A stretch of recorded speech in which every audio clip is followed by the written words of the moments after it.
Hi guys, welcome to Learning Electronics Repair. I have something to review today. So this is from FNIRSI.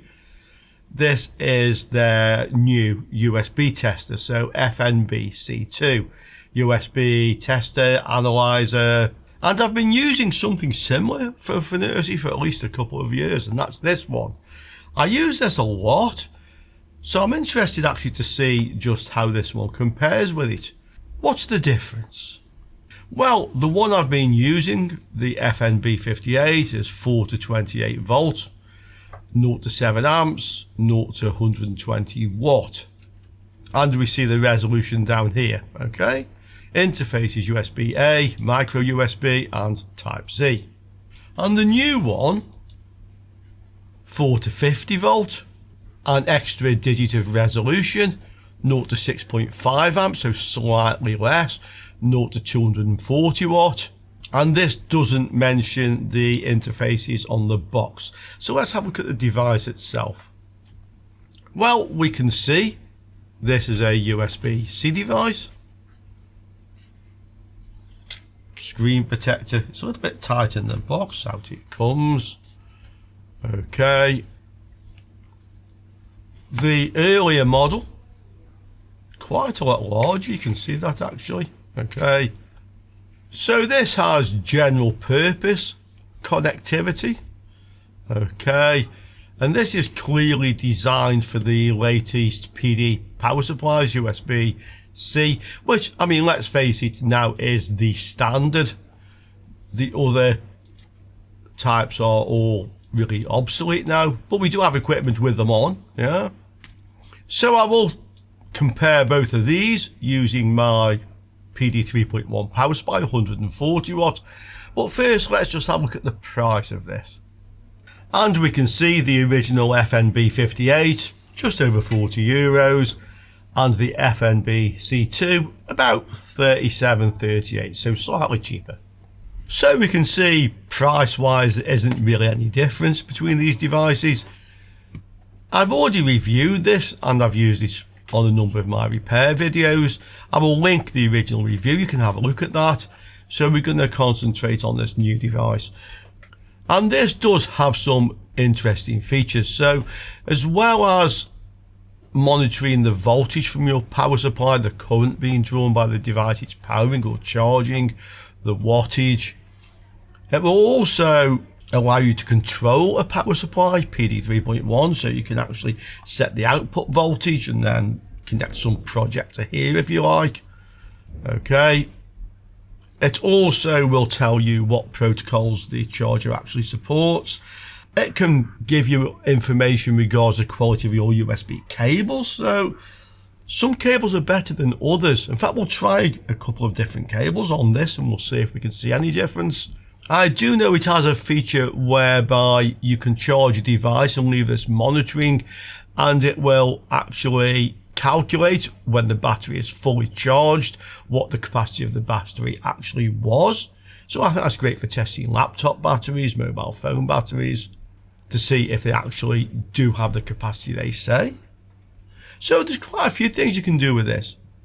And like the other model I have, this has an oscilloscope type display mode, so this will also measure the ripple voltage on your power supply. So let's connect it up and put it through its paces. Here is my 300 watt PD 3.1 charger. We can see the maximum output is on this connection, which is 140 watt, and we have a variety of other outputs, so we can use more than one output at a time. Okay, I generally use this on my secure hot tweezers, so let's connect it up with the cable I normally use. That is this one, secure.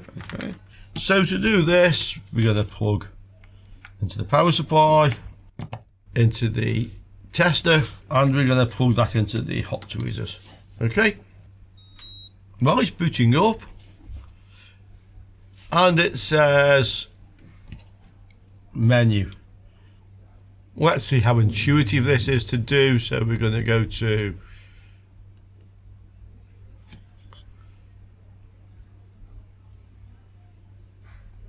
arrow actually moves backwards to the display, but fair enough. English, and there we are, we're on. Okay, so we can see the hot tweezers are at the moment in standby, 0.5 of a watt, just over, and the voltage from the power supply is 20. Okay,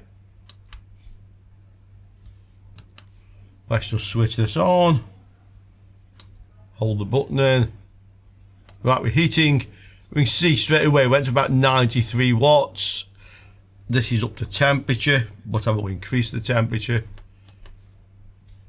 400 I normally use with these tweezers. Yeah, and that is quite happily shown as what's going on. You can see the temperature is stable, but the power is like coming in bursts. That's what you would expect. We'll just give them a bit of work to do. So this is just a sponge, wet sponge. So if I touch this on here, we should see the wattage go up. Yeah, we can see 42 watts. Yeah, just trying to hit the end of the tips. Okay, that's not particularly good for the tips, so I won't keep on doing that. But yeah, I mean, that's obviously monitoring that. Let's look at some of the other display options. And we can switch to the various other screens just with the arrows. Okay. Applications, we'll have a play with these actually.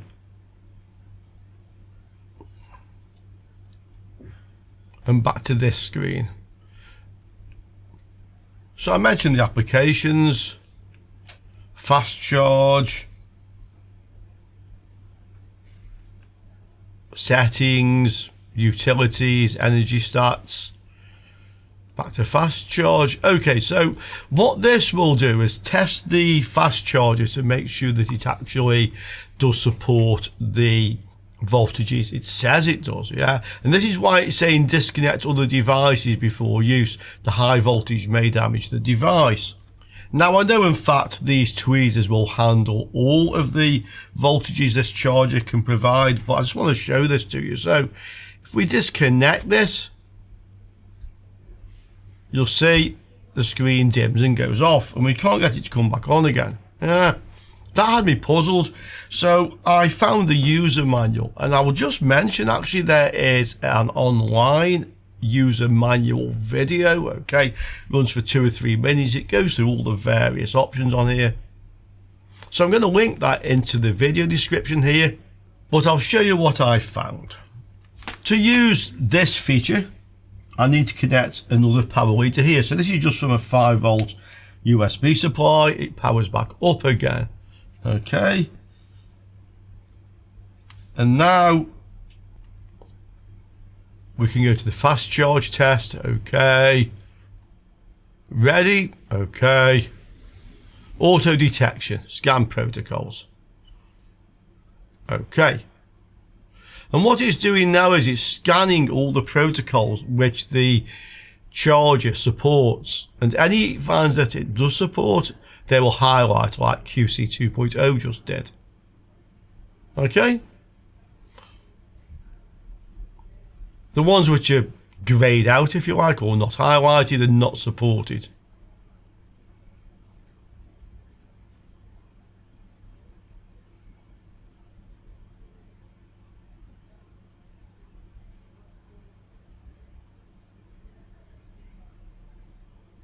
PD 3.1, 140 watt, QC4. And we can now actually have a look at these various protocols. So just using the arrow keys, it's stepping through the highlighted ones. PD 3.1, 140 watt, which is what the connection says on the charger I am using. Okay, yeah, look, and it's giving us here the various capabilities. Yeah, so fixed voltage 5, 9, 12, 15, 20 with the various currents. You can see here PPS, so this is a variable voltage from 3.3 volts to 21 volts at 5 amps, and a fixed 28 volt 5 amps. So we have a lot of information there about this charger. This is a great way to find out if a charger actually is genuine, and as much as it does do what it says on the box. And we can do the same for other protocols as well. Yeah. QC3, 3.3 volts to 20 volts, 2 amps. That I think is really quite handy. We also have the utility tool. Okay. So this is where we can read the E-mark. That's if the cable has a built-in chip. Let's have a look. So this is saying it's a passive cable without a chip, rating maximum 50 volt 5 amps. The cable delay, it's a USB 2 cable. So this gives us quite a bit of information about the quality of the USB cable. We can easily compare cables. PD listener, PD monitoring. Okay, so it's waiting for metrics. The PD data transfer occurs when you plug the device into the charger. Okay, so plug it in and there. So it's now read from the charger the various capabilities of it.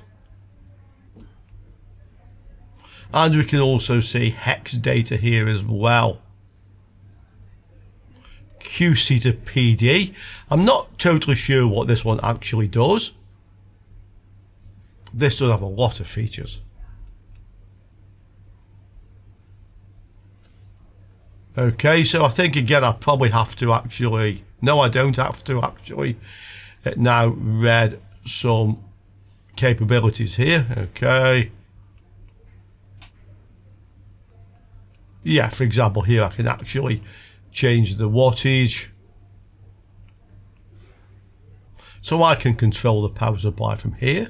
VBuzz wave, I think this is the oscilloscope type display. Yes.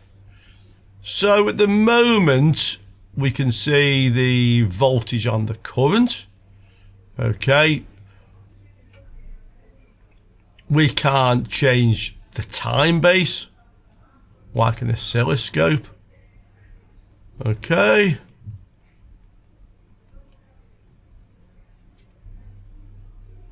And then we have like a monitor graph, you can see it here. So we can see VBuzz and IBuzz. This is voltage and current. So we can see the voltage range here. We can see the current range here. This is idle at the moment. So let's just start it. Okay. And yes, we can see a big load of current just there while it heated the iron up. If we change the temperature on here, again, yes, we see another one. So this is monitoring over time what's happening on the voltage buzz and the current buzz. And we can also monitor D plus and D minus. This is data, the differential signal going backwards and forwards between the devices. Some other signals here, CC1, CC2, and back to VBuzz and IBuzz, okay?